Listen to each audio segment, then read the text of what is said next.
अस्सलामुअलैकुम, welcome to learning academy. तो आज हम पढ़ेंगे यूस्टिलेगो। तो ये कुछ साइकिल है इसके, जिसकी हम आगे फुल एक्सप्लेनेशन पढ़ेंगे। और ये एक प्लांट है वीट का, जिसको इसने बहुत बुरी तरह अफेक्ट किया है यूस्टिलेगो ट्रिटिसाई ने वीट के प्लांट को।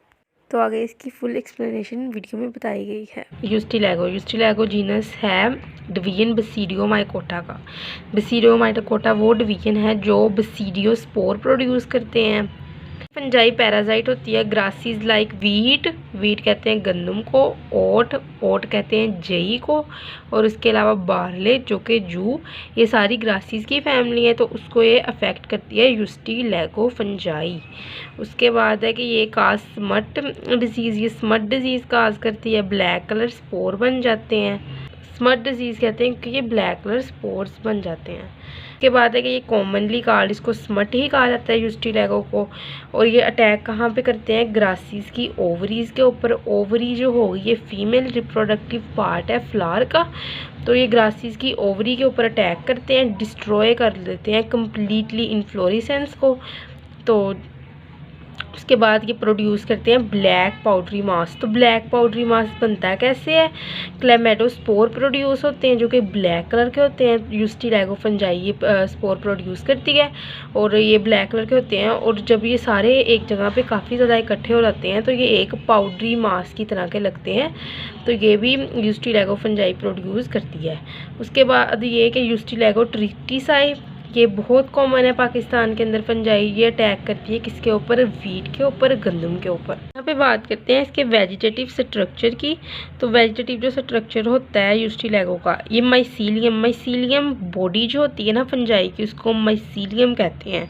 तो माइसीलियम जो इसकी होगी यूस्टिलेगो की, मतलब कि जो यूस्टिलेगो की बॉडी होगी, ये मिलके बनी होगी मोनोकैरियोटिक एंड डाइकैरियोटिक हाइफी। तो मोनोकैरियोटिक कौन सा केस होता है? मोनो कहते हैं एक को, और जो कैरियो होता है ना, कैरियो वर्ड यूज होता है न्यूक्लियस के लिए। तो मोनोकैरियोटिक मतलब एक न्यूक्लियस वाला, डाई कहते हैं दो को, और यहाँ पे कैरियो फिर क्या है? न्यूक्लियस। तो डाइकैरियोटिक ऐसा हाइफी जिसके पास दो न्यूक्लियस होंगे, ठीक है।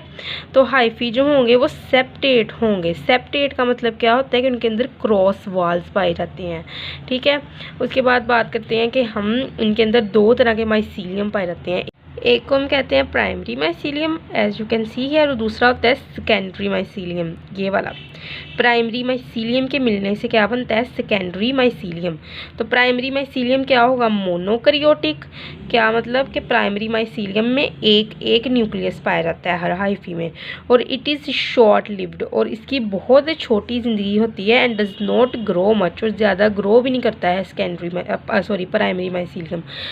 तो और ज़्यादा ग्रो भी नहीं करता प्राइमरी माइसीलियम। तो शॉर्ट लिव्ड क्यों होता है? क्योंकि प्राइमरी माइसीलियम ने मिलके सेकेंडरी माइसीलियम बना देना होता है, और इनका फिर कोई अपना वजूद नहीं रहता। उसके बाद हम बात करेंगे सेकेंडरी माइसीलियम की। तो सेकेंडरी माइसीलियम जो होगा डाइकैरियोटिक होगा। देखो ये, और ये जो दो ब्रांचेज है ना, ये आप लोग समझ लो कि प्राइमरी माइसीलियम मिल रहे हैं और आगे सेकेंडरी माइसीलियम बन रहा है, ठीक है। तो जिस तरह ये दो ब्रांचेस थी ना प्राइमरी माइसीलियम की, और आगे सेकेंडरी माइसीलियम बन रहा है। इनके ईच जो सेल होगा उसके पास कितने न्यूक्लियस हैं? दो, और आगे पीछे वाले में किसके हैं? एक न्यूक्लियस। तो सेकेंडरी माइसीलियम जो होगा वो डाइकैरियोटिक होगा, इसके अंदर दो न्यूक्लियस होंगे हर सेल के पास, और वो डेवलप करेगा क्लेमाइडोस्पोर्स ऐसे स्पोर्स जो कि सेकेंडरी माइसीलियम प्रोड्यूस करता है। कैसे? हर जो ये सेल होगा ना दो न्यूक्लियस वाला, इसने क्लेमाइडोस्पोर में चेंज हो जाना है, ठीक है। तो क्लेमाइडोस्पोर या इसको स्मट स्पोर भी कहते हैं। उसके बाद है माइसीलियम जो होगा, ये या तो इंट्रासेलुलर होगा कि सेल के अंदर प्रोड्यूस होता है, सेलुलर कहते हैं सेल, और इंट्रा कहते हैं अंदर, या फिर एक्स्ट्रा सेलुलर होगा, सेल के बाहर प्रोड्यूस होगा। तो ये डेवलप करता है हिस्टोरिया। तो हिस्टोरिया क्या होता है? ये एक स्ट्रक्चर होता है जिस तरह राइजाइड्स होते हैं, लेकिन वो तो ब्रांचेस होती हैं ना, कि उसकी रूट्स लाइक ब्रांचेस होती हैं, लेकिन हिस्टोरिया वो स्ट्रक्चर होता है जो पैराजिटिक फंजाई के पास होता होता है, ये कोई भी पैरासिटिक ऑर्गेनिज्म होगा जिस तरह के फंजाई या फिर अलगा होते हैं, अगर वो पैरासिटिक हैं और उन्होंने होस्ट के साथ अटैच होना है तो ये अटैचमेंट में हेल्प करते हैं स्टोरिया।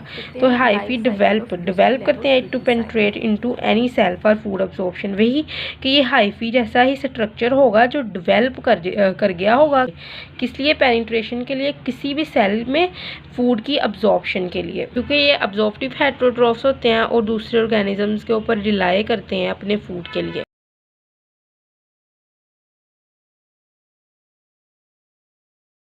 तो यहाँ पे क्या बात करेंगे, लाइफ साइकिल का पहला जो पोर्शन है उसमें हम देखते हैं कि किस तरह मैच्योर वीट प्लांट के ऊपर स्प्रिंग में ये अटैक करते हैं, क्योंकि स्प्रिंग सीज़न के अंदर ही बीज लगाए जाते हैं और इसी सीज़न में जर्मिनेशन होती है बीजों की, तो जिसकी वजह से इन्फ्लोरेसेंस जो होगी वो प्रोड्यूस्ड होगी इसी सीज़न के अंदर। Emerge earlier than healthy plant, तो इस लाइन का मतलब क्या है कि emerge earlier than healthy plant, क्योंकि जो बीज लगाना है उसके एम्ब्रियो के अंदर पहले ही डोरमेंट स्टेज के अंदर ये माइसीलियम पाया जाता है, जो यूस्टिलेगो होगा ये उसके अंदर पहले से ही पाया जाता है। तो वो जब डोरमेट स्टेज के अंदर ही चले जाता है, उसके बाद जब अगले साल दोबारा फसल लगाई जाती है तो फिर ये जर्मिनेट करता है और इसकी इन्फ्लोरेसेंस तक आता है और उसके बाद अपने प्रोसेसेस करता है और दोबारा क्लेमाइडोस्पोर प्रोड्यूस करता है और फिर वो डिस्पर्स होते हैं और दूसरे भी प्लांट्स को अफेक्ट करते हैं। पहले सीज़न में इन्होंने इनकी ओवरी के अंदर आना है, पहले सीज़न में ये उनके अंदर अफेक्ट नहीं करेगा बल्कि अपने इनकी जो ओवरी है उसके तक पहुंचेगा, उसके बाद ये एम्ब्रियो तक पहुंचेगा और डोरमेंट हो जाएगा। तो inflorescence is covered by black powdery mass, वही जब वहाँ पर जाके क्लेमाइडोस्पोर्स बन जाने हैं, वही जो यहाँ पे हुई थी बात ये वाले क्लेमाइडोस्पोर के हर डाई न्यूक्लिएट जो सेल है वो चेंज हो जाएगा क्लेमाइडोस्पोर के अंदर, एक थिक वाल अपने गिर्द बना के, और ये चेंज हो जाएगा क्लेमाइडोस्पोर। ये जो क्लेमाइडोस्पोर है ना ये ब्लैक कलर के होते हैं, ठीक है। तो यहाँ पे क्या है कि ये पाउडरी मास मिलके बना होता है लार्ज नंबर ऑफ स्पोर्स से, तो हर स्पोर जो होगा वो यूनिसेलुलर होगा, मतलब कि एक सेल पे मुश्तमिल होगा, और बाई न्यूक्लिएट होगा, मतलब कि इसके अंदर 2 न्यूक्लियस होंगे। As you can see here कि ये हर एक जो मैंने बताया था आपको कि हर एक सेल चेंज हो जाएगा क्लेमाइडोस्पोर के अंदर, तो इसके अंदर क्या है 2 न्यूक्लियस है, तो ये बाई न्यूक्लिएट होगा। तो बाई न्यूक्लिएट होगा तो इसके गिर्द वही बात के ये बाई न्यूक्लिएट जो सेल है इसने अपने गिर्द थिक वाल बना ली और इसको हमने क्लेमाइडोस्पोर कह दिया। तो यंग जो स्पाइकलेट होंगे, यंग स्पाइकलेट, तो स्पाइकलेट जिस तरह आप इधर देख सकते हैं कि स्पाइकलेट किसे कहते हैं, तो the spores have silvery membrane, not siltery, यहाँ वी आना है, सिल्वरी मेम्ब्रेन होती है जो बस्ट कर जाते हैं और रिलीज़ करते हैं स्पोर्स। तो यंग स्पाइकलेट के अंदर ये स्पोर की सिल्वरी मेम्ब्रेन होगी जो स्टार्टिंग स्टेज में होगी, ये बस्ट कर जाएंगे, तो स्पोर्स हैं वो रिलीज हो जाएंगे और सिर्फ इन्फ्लोरेसेंस की सेंट्रल एक्सिस बचती है। तो अब यहाँ पे देख भी सकते हैं कि किस तरह इन्फ्लोरेसेंस की सेंट्रल एक्सिस बचती है और बाकी सारा स्ट्रक्चर जो होता है बाहर वाला वो सारा तबाह हो जाता है।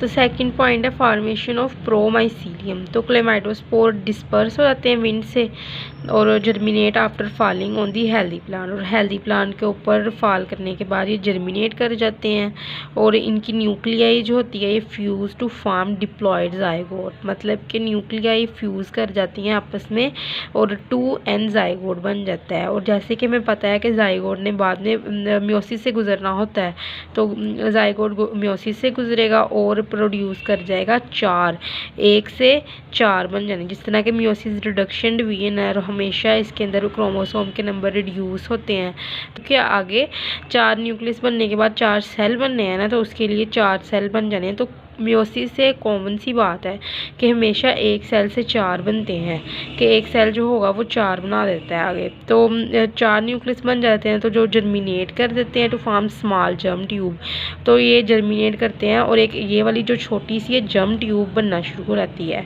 ठीक है।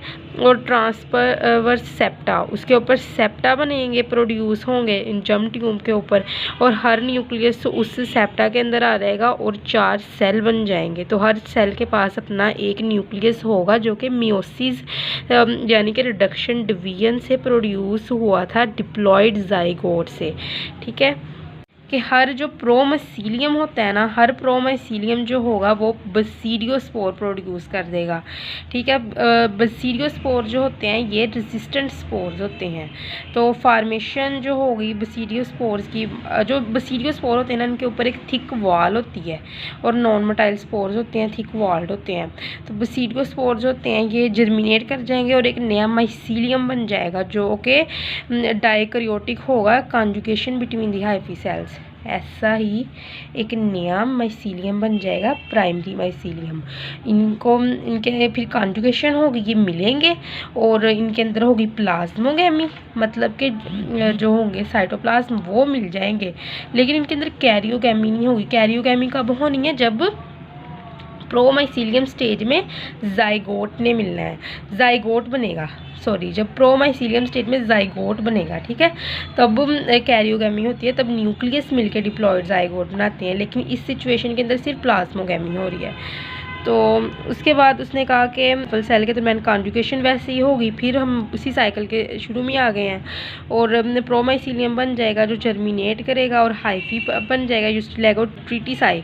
जो यूस्टिलैगोट्रिटिसाई है उसके अंदर जो प्रोमाइसीलियम है उससे डायरेक्ट ही हाइफी बन जाएगा और इनके अंदर कोई भी बसीडियोस्पोर वाला कोई भी चक्कर नहीं होगा, बस प्रोमाइसीलियम से आगे हाइफी और दीज हाइफी अंडर कॉन्जुगेशन। और ये वही के ये हाइफी जो होंगे वो प्राइमरी माइसीलियम वाले होंगे और ये कॉन्जुगेशन के अंदर जाएंगे और सेकेंडरी माइसीलियम यानी कि डाइकैरियोटिक दो न्यूक्लियस वाला हाइफी के अंदर चेंज हो जाएंगे, जो कि इन्फेक्ट करेंगे, जो कि ओवरी को इन्फेक्ट करेगा, एम्ब्रियो स्टेज में पहुंच जाएगा साथ उसके, और उसके बाद डोरमेंट हो जाएगा और जब भी आएगी स्प्रिंग सीजन तो उसके साथ फिर ग्रो करेगा और अफेक्ट करेगा होल प्लांट को।